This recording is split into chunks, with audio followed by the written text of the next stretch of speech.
ABŞ və Ermənistan Azərbaycanı Ermənistan üzərindən Naxçıvanla birləşdirəcək Tramp marşrutunun icra sənədini açıqlayıblar. Sənəddə göstərilir ki, Yerevan ABŞ hökumətinin nəzarətində olan xüsusi bir şirkətə yol üzərində uzun müddətli müstəsna hüquqlar verəcək.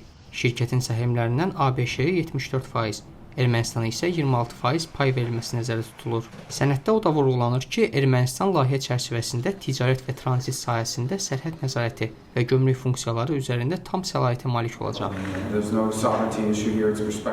Birləşmiş Ştatların dövlət katibi Marco Rubio da Ermənistan Xarici İşlər naziri Ararat Mirzoyanı yanvarın 13-də qəbul etdikdən sonra jurnalistlərə verdiyi açıqlamada deyib ki, Tramp marşrutu Ermənistanın suverenliyini təhdid etmir. Sənəddə o cümlədən qeyd olunub ki, Ermənistan rəsmiləri Ermənistandakı bütün sərhəd və gömrük obyektlərində fiziki mövcudluğunu qorumaq, son gömrük qərarlarını və formal prosedurları həyata keçirmək və miqrasiya nəzarətini təmin etmək öhdəliyinə malikdirlər.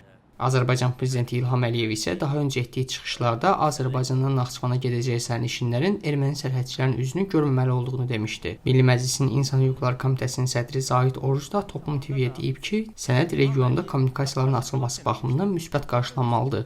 Birləşmiş Ştatlara orada güclü bir rol ifadə edilir və sənədin digər hissələrində bilirsiniz ki, kommunikasiyaların açılması, amma hərəkətlərin və tranzit əlaqələrin sürətlənməsi mövqeyi qoyulur. O yüzden bunun Ermənistan qanunları çərçivəsində ifadəsindən əgər xarici və ya daxili müxtəlif medialar bu Naxçıvanı eksklav sayaraq bu əlaqələr mütləq xarici bir ölkəyə 2 dəfə yoxlamaya məruz qalmaq kimi təqdim edəcəklərsə, düşünürəm ki, bu razılaşmaların ruhunu, mahiyyətini və əsas detallarını təhrif etmiş olacaqlar.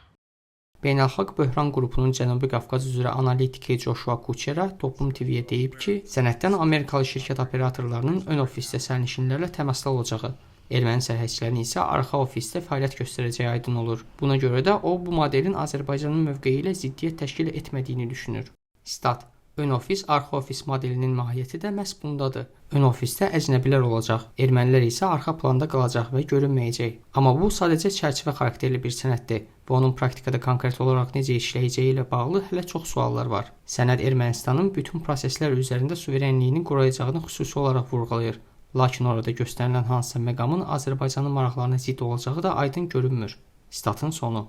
Kuchera sənəddə hələ də aydın olmayan məsələlərdən birinə nümunə olaraq deyir ki, ön ofisdə miqrasiya nəzarətinin necə həyata keçiriləcəyi məlum deyil. Stat: Ön ofis bölməsində miqrasiya nəzarətindən ümumiyyətlə bəhs edilmir. Bu prosesdə ermənilərin rolu nə olacaq? Digər bir məsələ isə ondan ibarətdir ki, Ermənistan hələ də Avrasiya İqtisadi Əməkdaşlıq Təşkilatının üzvüdür və İranla sərhədində Rusiya sərhədçiləri fəaliyyət göstərir. İndi isə hansısa formada sənəd və gömrük nəzarətini həyata keçirən Amerika şirkəti ortaya çıxır. Bu isə aydın şəkildə koordinasiya və səlahiyyətlərin uzlaşdırılmasını tələb edir. Statın sonu.